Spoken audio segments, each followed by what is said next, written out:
Telangana EdCET 2025 admission process సంబంధించి కొన్ని ముఖ్యమైన అప్డేట్స్ గురించి ఈ వీడియోలో మనం డీటెయిల్గా అయితే తెలుసుకుందాం. ఎస్పెషల్లీ వచ్చేసి కాలేజ్లో రిపోర్టింగ్ చేయడానికి లాస్ట్ డేట్ అయితే ఎక్స్టెండ్ చేయడం జరిగింది అండ్ దానికి సంబంధించిన టాపిక్ గురించి అండ్ అదేవిధంగా ట్యూషన్ ఫీకి సంబంధించి ఒకవేళ పేమెంట్ చేసిన తర్వాత కాలేజ్లో జాయిన్ అవ్వడం ఇంట్రెస్ట్ లేని స్టూడెంట్స్ ఎవరైతే ఉంటారో వారికి సంబంధించి ఫర్దర్ ప్రాసెస్ ఏముంటుంది, లేదా టోటల్గానే నేను బీఈడీలో అడ్మిషన్స్ తీసుకోవాలనుకోవట్లేను, ఒకవేళ సీట్ క్యాన్సిల్ చేసుకుంటే మనం కట్టిన అమౌంట్ రిటర్న్ ఇస్తారా ఇవ్వరా, ఇస్తే ఎంత ఇస్తారు, ఏ టైం వరకు ఇస్తారనే టాపిక్ గురించి అండ్ అదేవిధంగా స్కాలర్షిప్ సంబంధించి కూడా డిఫరెంట్ ఆస్పిరెంట్స్ డిఫరెంట్ క్వైరీస్ అయితే చేస్తున్నారు. ఎస్పెషల్లీ డిగ్రీ కంప్లీట్ చేసిన స్టూడెంట్స్కి ఎలాగో ఫీజు రియంబర్స్మెంట్ అయితే వస్తుంది కాబట్టి పీజీ కంప్లీట్ చేసిన వాళ్ళు కానీ లేదా డిగ్రీ తర్వాత వేరే కోర్సెస్ కంప్లీట్ చేసి ప్రజెంట్ బీఎడ్ చేస్తున్న స్టూడెంట్స్ కానీ స్కాలర్షిప్ రావడానికి ఛాన్స్ ఉంటుందా, గవర్నమెంట్ కాలేజెస్ కావచ్చు ప్రైవేట్ కాలేజెస్ కావచ్చు స్కాలర్షిప్ రావట్లేదు అంటున్నారు అండ్ ఈ టాపిక్ సంబంధించి కూడా ఈ వీడియోలో మనం డీటెయిల్గా అయితే తెలుసుకుందాం.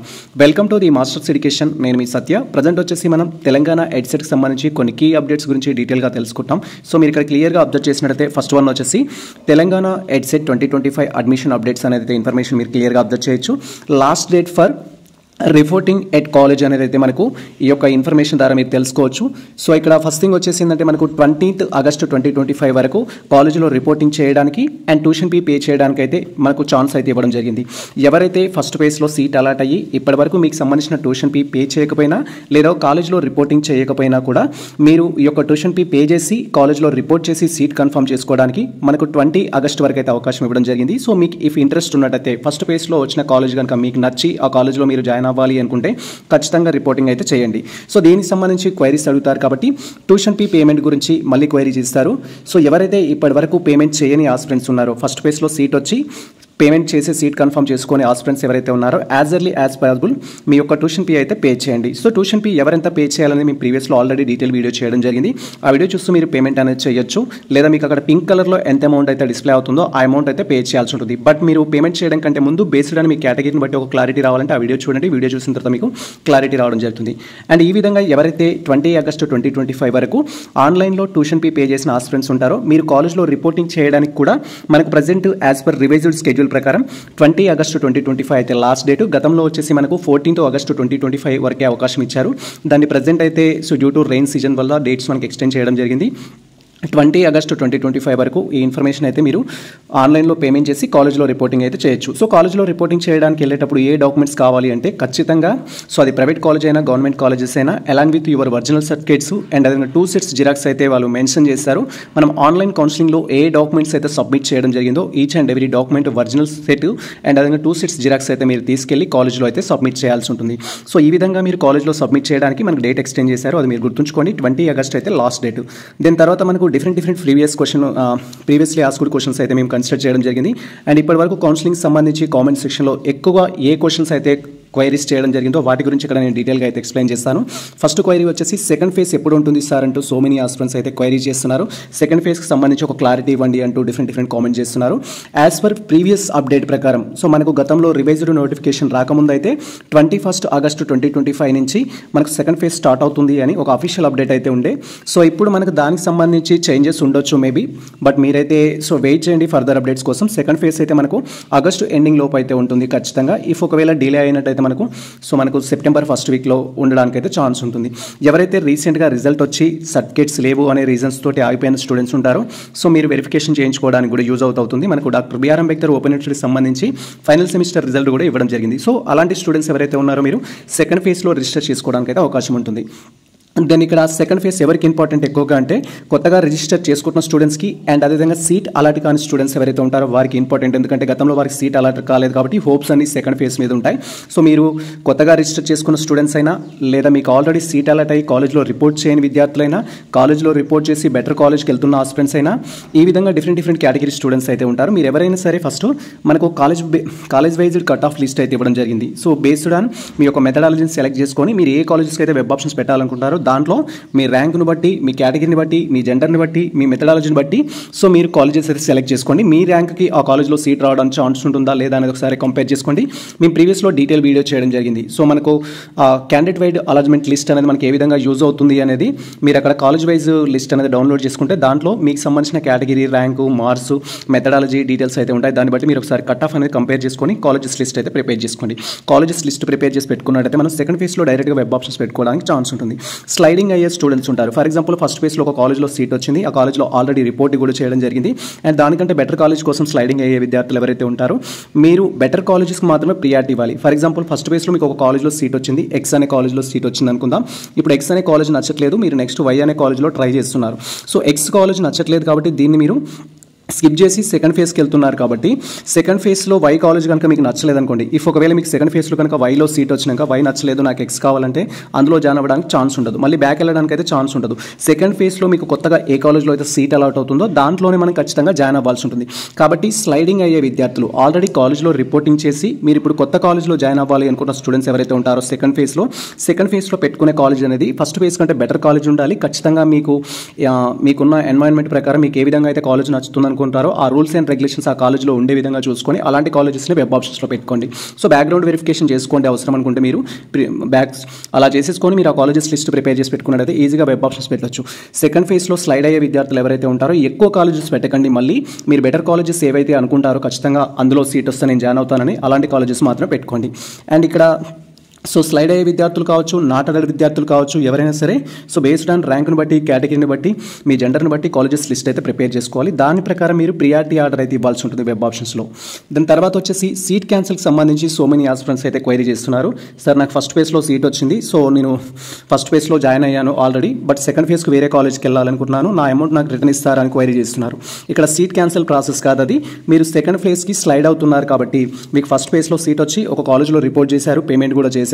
ఇఫ్ సెకండ్ ఫేజ్లో కనుక వేరే కాలేజ్లో మీకు సీట్ వస్తే మీరు ఆన్లైన్ ద్వారా ఏదైతే అమౌంట్ కట్టారో అక్కడ పింక్ కలర్లో ఉన్న అమౌంట్ ఏదైతే ఉంటుందో ఆ కట్టిన ప్రతి రూపాయి అనేది ఆటోమేటిక్గా సెకండ్ ఫేజ్లో వచ్చిన కాలేజ్కి ట్రాన్స్ఫర్ చేయడం జరుగుతుంది, రీఫండ్ అయితే చేస్తారు. ఇఫ్ సెకండ్ ఫేజ్లో కనుక మీకు సీట్ రాకపోతే ఫస్ట్ ఫేజ్లో మీరు ఆల్రెడీ జాయిన్ అయ్యారు కాబట్టి ఆ కాలేజ్లో మీరు కంటిన్యూ అవ్వచ్చు. ఇఫ్ సెకండ్ ఫేజ్లో కనుక మీకు సీట్ వచ్చినట్టయితే మీరు ఎంతైతే అమౌంట్ కట్టారో ఆ అమౌంట్ అనేది ఈ కొత్త కాలేజ్కి ఆటోమేటిక్గా ట్రాన్స్ఫర్ అవ్వడం జరుగుతుంది. సో ఆ తర్వాత ఇఫ్ ఒకవేళ కొత్త కాలేజ్ ఫీ అనేది ఎక్కువగా ఉందనుకోండి, ఫర్ ఎగ్జాంపుల్ మీకు ఫస్ట్ ఫేజ్లో వచ్చిన కాలేజ్ అనేది 10,000 ఉంది అనుకుందాం, సెకండ్ ఫేజ్లో వచ్చేసి 12,000 ఉంది అనుకుందాం కాలేజ్ ఫీ. మీరు ఫస్ట్ ఫేజ్లో ఆల్రెడీ 10,000 కట్టేశారు అనుకుంటే ఈ 12,000 ఏదైతే ఉంటుందో ఎక్స్ట్రా 2,000 అనేది మీరు సెకండ్ ఫేజ్లో మళ్ళీ ఆన్లైన్ ద్వారా అయితే పే చేయాల్సి ఉంటుంది. ఆన్లైన్ ద్వారా పే చేసిన అమౌంట్ ఏదైతే ఉంటుందో అది ఆటోమేటిక్గా సెకండ్ ఫేజ్లో వచ్చిన కాలేజ్కి ట్రాన్స్ఫర్ చేస్తారు. బట్ మీరు ఒకవేళ కాలేజ్లో జాయిన్ అయినప్పుడు ఆఫ్లైన్లో వాళ్ళకి ఏమైనా పే చేసి ఉంటే కాలేజ్ అథారిటీస్కి లైక్ అడ్మిషన్ ఫీ అంటూ, స్పెషల్ ఫీ అంటూ, డెవలప్మెంట్ ఫీ అంటూ, అటెండెన్స్ ఫీ అంటూ అలాంటిది ఏమన్నా పే చేస్తే మీరు కాలేజ్ అథారిటీస్ నుంచే కలెక్ట్ చేసుకోవాల్సి ఉంటుంది. దెన్ ఇది జనరల్గా మీరు ఫస్ట్ ఫేజ్లో సీట్ వచ్చి సెకండ్ ఫేజ్కి స్లైడ్ అయ్యే విద్యార్థులు, ఆన్లైన్లో అమౌంట్ పే చేసిన విద్యార్థులకు సిచ్యువేషన్ ఇది. అలా కాకుండా కొంతమంది ఆస్పిరెంట్స్ ఎలా ఉంటారంటే అసలు నేను బీఎడ్ చేయాలనుకోవట్లేను 2025 సెషన్కి సంబంధించి అనుకోకుండా, సో నేను సీట్కి అమౌంట్ అయితే పే చేయడం జరిగింది, ఇప్పుడు నాకు పీజీ చేయాలని ఉంది, లేదా ఎంబీఏ ఎంసీఏ చేయాలని ఉంది, లేదా అదర్ ప్రొఫెషనల్ కోర్సెస్లో చేయాలనుకుంది, బట్ నేను అమౌంట్ అయితే పే చేశాను, నా అమౌంట్ నాకు రిఫండ్ కావాలంటే నేను ఏం చేయాలి అంటూ క్వైరీ చేస్తున్నారు. ఇక్కడ మనకు 2 బేసిక్ రూల్స్ అయితే ఉంటాయి. మీకు కనుక ఫస్ట్ ఫేజ్లో సీట్ అలాట్ అయ్యి ఉంటే మీరు ఆల్రెడీ అమౌంట్ పే చేసి కాలేజ్లో రిపోర్ట్ చేస్తుంటే ఖచ్చితంగా మీరు సీట్ క్యాన్సిల్ చేసుకోవాలి. ఇఫ్ నచ్చలేదు అంటే మనకు ఆన్ ఆర్ బిఫోర్ 20 ఆగస్టు 2025 వరకు మీరు సీట్ క్యాన్సిల్ చేసుకున్న లెటర్ అనేది ఆ కాలేజ్ అథారిటీస్ నుంచి తీసుకొని అండ్ అది మనకు ఎడ్సెట్ కన్వీనర్ ఆఫీస్లో అయితే మీరు సబ్మిట్ చేయాల్సి ఉంటుంది. ఎడ్సెట్ కన్వీనర్ ఆఫీస్ అనేది మనకు ఉస్మానియా యూనివర్సిటీ మెయిన్ క్యాంపస్లో అయితే ఉంటుంది. అక్కడికి వెళ్ళేసి మీరు ఇక్కడ సీట్ క్యాన్సిల్ చేసుకున్న లెటరు అండ్ మీరు ఆన్లైన్ ద్వారా పే చేసిన అమౌంట్ ఏదైతే ఉంటుందో దానికి సంబంధించిన రిసిప్ట్ అనేది మీ యొక్క సీట్ అలాట్మెంట్ లెటర్ ఏదైతే ఉంటుందో అది సబ్మిట్ చేసి, సో మీరు అక్కడ యూనివర్సిటీలో ఇచ్చినట్టయితే వాళ్ళు దాన్ని వెరిఫికేషన్ చేసిన తర్వాత 1 మంత్ తర్వాత కానీ 1.5 మంత్ తర్వాత కానీ టోటల్ మన కౌన్సిలింగ్ ప్రాసెస్ అయిన తర్వాత మీకు అమౌంట్ అయితే రీఫండ్ చేయడం జరుగుతుంది. జనరల్ ప్రాసెస్ ఇది. ఇఫ్ మీరు సీట్ క్యాన్సిల్ చేసుకోవాలి అనుకుంటే, సార్ నేను ఆన్లైన్లో అమౌంట్ పే చేశాను కానీ కాలేజ్లో రిపోర్ట్ చేయలేదు, మరి నా పరిస్థితి ఏంటంటే మీరు కాలేజ్లో రిపోర్ట్ చేయలేదనుకోండి, అమౌంట్ పే చేసి కాలేజ్లో రిపోర్ట్ చేయలేదనుకోండి 20 ఆగస్టు 2025 వరకు ఆటోమేటిక్గా సీట్ అనేది క్యాన్సిల్ అవుతుంది. సెకండ్ సిచ్యువేషన్ వచ్చేసి మీరు ఆన్లైన్లో అమౌంట్ పే చేశారు కానీ కాలేజ్లో రిపోర్టింగ్ చేయలేదు అనుకుంటే, సో మీరు 20 ఆగస్టు 2025 వరకు మీరు పే చేసి కూడా కాలేజ్లో రిపోర్ట్ చేయకపోతే సీట్ అనేది ఆటోమేటిక్గా క్యాన్సిల్ అవుతుంది. ఆ తర్వాత మీకు బీఈడీ చేయాలి అనే ఇంట్రెస్ట్ లేనట్టయితే మీరు డైరెక్ట్గా తెలంగాణ కన్వీనర్ ఆఫీస్కి వెళ్ళినట్టయితే, మన యొక్క ఉస్మానియా యూనివర్సిటీ మెయిన్ క్యాంపస్లో ఉన్న తెలంగాణ ఎడ్సెట్ కన్వీనర్ ఆఫీస్కి వెళ్ళినట్టయితే సో వాళ్ళు మీకు సంబంధించిన డీటెయిల్స్ అనేది వెరిఫై చేయడం జరుగుతుంది, మీకు అమౌంట్ అనేది రీఫండ్ చేయడం జరుగుతుంది. ఈ విధంగా ఫస్ట్ ఫేజ్లో సీట్ వచ్చి అమౌంట్ పే చేసిన విద్యార్థులలో 2 కేసెస్ అయితే ఉంటాయి. కాలేజ్లో రిపోర్ట్ రిపోర్ట్ చేసిన స్టూడెంట్స్ అయితే ఖచ్చితంగా 20 ఆగస్టు 2025 లోపు మీరు సీట్ క్యాన్సిల్ చేసుకొని సో రెడీగా పెట్టుకోవాలి దానికి సంబంధించిన రిసిప్ట్ అనేది. ఒకవేళ సో మీరు కాలేజ్లో సీట్ వచ్చి ఆన్లైన్లో అమౌంట్ పే చేసి రిపోర్టు సబ్మిట్ చేయనట్లయితే, కాలేజ్లో మీరు జాయినింగ్ రిపోర్ట్ ఇవ్వనట్లయితే సో మీకు సీట్ అనేది ఆటోమేటిక్గా క్యాన్సిల్ అవుతుంది కాబట్టి 20 ఆగస్టు వరకు. సో మీరు ఆ తర్వాత మీకు సంబంధించిన ఫుల్ అమౌంట్ అయితే రిఫండ్ అయితే చేసుకోవచ్చు. ఇది ఫస్ట్ కేస్. ఒకవేళ సో ఈ విధంగా కాకుండా మీరు ఫస్ట్ పేజ్ తర్వాత డిసిషన్ తీసుకున్నారనుకోండి, 20 ఆగస్టు 2025 తర్వాత మీకు సంబంధించిన డిసిషన్ తీసుకున్నారు, నాకు బీఈడీ చేయడం ఇంట్రెస్ట్ లేదు అనే డిసిషన్ తీసుకున్నారు. అలాంటప్పుడు మీకు సంబంధించిన అమౌంట్ అనేది ఫుల్ రిఫండ్ చేయరు, వాళ్ళు 50% మాత్రమే రిఫండ్ చేయడం జరుగుతుంది. ఫర్ ఎగ్జాంపుల్ మీకు ఫస్ట్ పేజ్లో సీట్ వచ్చింది, మీరు త్రూ ది ఆన్లైన్ ద్వారా 17,600 రూపీస్ అనేది పే చేశారు విత్ గ్రీన్ ఫీ తోటి. దీంట్లో వచ్చేసి మీరు ఫస్ట్ పేజ్ 20 ఆగస్టు 2025 లోపే మీరు సీట్ క్యాన్సిల్ చేసుకుంటే 17,500 రిఫండ్ అయితే చేయడం జరుగుతుంది. సీట్ క్యాన్సిల్ చేసుకోలేదు, మీకు ఫస్ట్ ఫేజ్లో సీట్ వచ్చింది, మీరు సీట్ క్యాన్సిల్ చేసుకోలేదు అనుకుంటే సెకండ్ ఫేజ్ వరకు మీరు వెయిట్ చేశారు, సెకండ్ ఫేజ్ రిజల్ట్ వరకు వెయిట్ చేశారు అనుకుంటే మీకు అప్పుడు సీట్ క్యాన్సిల్ చేసుకుంటే రిఫండ్ అనేది ఓన్లీ 50% రావడం జరుగుతుంది. అది సో 8,700 మాత్రమే వస్తుంది. కాబట్టి సో ఆన్లైన్లో అమౌంట్ పే చేసిన ఆస్పిరెంట్స్ ఎవరైతే ఉంటారో బీఈడీ చేయడం ఇంట్రెస్ట్ లేని వారు as early as possible decision తీసుకోండి. సో డిసిషన్ తీసుకొని మీకు సంబంధించిన సీట్ క్యాన్సిల్ చేసుకోండి. స్లైడ్ అయ్యే వారికి కాదు, మళ్ళీ చెప్తున్నాను ఈ రూల్స్ అనేది. స్లైడ్ అయ్యే వాళ్ళు అంటే ఆల్రెడీ ఫస్ట్ ఫేజ్లో మీకు ఒక కాలేజ్లో సీట్ వచ్చింది, మీరు ఇప్పుడు వేరే కాలేజ్ వెబ్ ఆప్షన్స్ పెట్టుకుంటారు సెకండ్ ఫేజ్లో. ఆ విధంగా ఉండే స్టూడెంట్స్ సీట్ క్యాన్సిల్ చేసుకోవాల్సిన అవసరం లేదు. మీకు సెకండ్ ఫేజ్లో వేరే దాంట్లో జాయిన్ అవ్వాలనుకుంటున్నారు కాబట్టి సో మీకు సంబంధించిన అమౌంట్ ఏదైతే ఉంటుందో ఇఫ్ సెకండ్ ఫేజ్లో సీట్ వస్తే ఆటోమేటిక్గా సెకండ్ ఫేజ్లో వచ్చిన కాలేజ్కి ట్రాన్స్ఫర్ చేస్తారు. సెకండ్ ఫేజ్లో సీట్ రాకపోతే ఫస్ట్ ఫేజ్లో వచ్చిన కాలేజ్లోనే మళ్ళీ మీరు కంటిన్యూ కావాల్సి ఉంటుంది. అండ్ ఇక్కడ సో కొంతమంది ఆస్పిరెంట్స్ క్వైరీ చేశారు, సార్ మేము త్రూ ది ఆన్లైన్ ద్వారా 100 రూపీస్ పే చేసాము, అది కూడా మాకు రిఫండ్ చేస్తారు అంటారు. ఆ 100 రూపీస్ అనేది రిఫండ్ చేయరు, అది నాన్ రిఫండబుల్ అమౌంట్. మీరు 100 కాకుండా ఎక్స్ట్రా ఏదైతే పే చేస్తారో ఆ అమౌంట్ మాత్రం రిఫండ్ చేస్తారు. ఫర్ ఎగ్జాంపుల్ మీరు ఓసీబీసీ స్టూడెంట్స్ అయి ఉంటే స్కాలర్షిప్ ఎలిజిబుల్ అయితే 13,500 డిడక్ట్ చేసి రిమైనింగ్ అమౌంట్ పే చేయమంటారు. ఒకవేళ ఎస్సీ ఎస్టీ అయితేనే జస్ట్ 100 రూపీస్ పే చేస్తారు. మీకు ఇన్కమ్ సర్టిఫికేట్ లేదు అంటే అందరూ ఫుల్ అమౌంట్ పే చేస్తారు. ఆ విధంగా మీరు ఆన్లైన్ ద్వారా పే చేసిన అమౌంట్ ఏదైతే ఉంటుందో 100 కాకుండా ఆ అమౌంట్ని రీఫండ్ చేయడం జరుగుతుంది ఇఫ్ మీరు సీట్ క్యాన్సిల్ చేసుకుంటే. ఆన్ ఆర్ బిఫోర్ 20 ఆగస్టు వరకు క్యాన్సిల్ చేసుకుంటే మీరు పే చేసిన అమౌంట్ మొత్తం రీఫండ్ చేస్తారు. సెకండ్ ఫేజ్ కానీ మన పేసెస్ అన్ని కంప్లీట్ అయిన తర్వాత కానీ మీరు సీట్ క్యాన్సిల్ చేసుకుంటే 50% మాత్రమే రిఫండ్ ఇవ్వడం జరుగుతుంది. సో రిఫండ్కి ఏ విధంగా అప్లికేషన్ పెట్టుకోవాలని మేము ప్రీవియస్లో డీటెయిల్ వీడియో చేయడం జరిగింది. ఆ వీడియో చూస్తూ మీరు అప్లికేషన్ అయితే పెట్టుకోవచ్చు. అండ్ అనదర్ ఇంపార్టెంట్ టాపిక్ వచ్చేసిందంటే బీఈడీ స్కాలర్షిప్ సంబంధించి so many aspirants different queries అయితే చేస్తున్నారు. సార్ నేను ఇప్పుడు బీఈడీలో జాయిన్ అయినట్టయితే నాకు ఎంత స్కాలర్షిప్ రావడం జరుగుతుంది, నేను కాలేజ్ అథారిటీస్కి ఎంత పే చేయాల్సి ఉంటుందని. జనరల్గా ఫస్ట్ మనము స్కాలర్షిప్ గురించి మాట్లాడుకుందాం అండ్ ఆ తర్వాత పీజీ స్టూడెంట్స్ గురించి మాట్లాడుకుందాం. సో మీరు కనుక స్కాలర్షిప్ అప్లై చేయాలి అనుకుంటే ఫస్ట్ తెలంగాణ స్టూడెంట్ అయి ఉండాలి, లొకాలిటీ ఇంపార్టెంట్. మీ ఏజ్ అనేది బేస్డ్ ఆన్ కేటగిరీని బట్టి 2 టైప్స్ అయితే డివైడ్ చేయొచ్చు. మీరు ఓసీ కానీ అండ్ అదేవిధంగా ఈడబ్ల్యూఎస్ కేటగిరీ స్టూడెంట్స్ కానీ అండ్ అదేవిధంగా మైనార్టీ స్టూడెంట్స్ కానీ అయినట్లయితే మీకు అప్ టు 30 ఏజ్ అయితే ఉంటుంది. 30కి క్రాస్ అయినట్టయితే మీరు స్కాలర్షిప్ అప్లై చేసుకోవడానికి నాట్ ఎలిజిబుల్. అండ్ మీరు ఎస్సీ ఎస్టీ బీసీ స్టూడెంట్స్ అయినట్టయితే మీరు స్కాలర్షిప్ అప్లై చేయాలనుకుంటే అప్ టు 34 వరకు ఏజ్ లిమిట్ అయితే ఉంటుంది.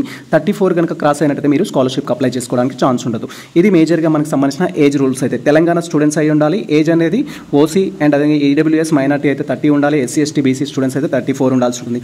క్యాస్ట్ సర్టిఫికేట్ వచ్చేసి ఏంటంటే సో మీ యొక్క కేటగిరీకి సంబంధించిన క్యాస్ట్ సర్టిఫికేట్ ఉండాలి, that to be Telangana caste ఉండాలి. ఇన్కమ్ సర్టిఫికేట్ అనేది 2025కి సంబంధించిన ఇన్కమ్ సర్టిఫికేట్ ఉండాలి. ఈ రూల్స్ కనుక మీరు ఫుల్ఫిల్ చేసి అండ్ తెలంగాణ ఎడ్సెట్ ద్వారా కాలేజ్లో జాయిన్ అయిన స్టూడెంట్స్ అయితే మీకు స్కాలర్షిప్ అనేది రావడం జరుగుతుంది. సో ఇక్కడ మీరు స్కాలర్షిప్ అప్లై చేసుకున్నట్టయితే బీసీ స్టూడెంట్స్ కానీ ఓసీ స్టూడెంట్స్ అయినట్టయితే అప్ టు 13,500 రియంబర్స్మెంట్ రావడం జరుగుతుంది. ఒకవేళ ఎస్సీ ఎస్టీ మైనార్టీ స్టూడెంట్స్ అయితే ఫుల్ రియంబర్స్మెంట్ వస్తుంది. ట్యూషన్ ఫీ అనేది 28,000 ఉంటే 28,000 అయితే రావడం జరుగుతుంది. అండ్ ఓసీ స్టూడెంట్స్ తప్ప రిమైనింగ్ స్టూడెంట్స్ ఎవరైతే ఉంటారో వారికి మెయింటెనెన్స్ ఫీ కూడా రావడం జరుగుతుంది. లైక్ డే స్కాలర్స్ సంబంధించిన మీరు ఒకవేళ ప్రైవేట్ కాలేజ్లో చదివితే మిమ్మల్ని డే స్కాలర్స్ అంటారు. యూనివర్సిటీలో ఉంటూ యూనివర్సిటీలో జాయిన్ అయ్యి హాస్టల్ తీసుకోకపోతే డే స్కాలర్ అనేది అనడం జరుగుతుంది. ఆ విధంగా మీరు హాస్టల్ తీసుకోకుండా ఉండే విద్యార్థులు ఎవరైతే ఉంటారో వారిని డే స్కాలర్ కింద ట్రీట్ చేస్తారు. ఫర్ మంత్ 650 రూపీస్ వస్తుంది. ఇలా 10 మంత్స్కి రావడం జరుగుతుంది. అంటే ఇక్కడ 6,500 రూపీస్ అనేది డే స్కాలర్ రావడం జరుగుతుంది టోటల్గా బీఈడీ ఫస్ట్ ఇయర్కి. అండ్ సెకండ్ ఇయర్కి వచ్చేసి మళ్ళీ ఈక్వల్ అమౌంట్ అయితే వస్తుంది. ఒకవేళ మీరు హాస్టలర్స్ అయితే సో ఇక్కడ 1,500 రూపీస్ అనేది ఫర్ మంత్ వస్తుంది. రీసెంట్ చేంజెస్ ప్రకారం అయితే 2,200 అనేది రీసెంట్ చేంజ్. మరి ఎంత ఇస్తారనేది అయితే మనం వెయిట్ చేయాల్సి ఉంటుంది.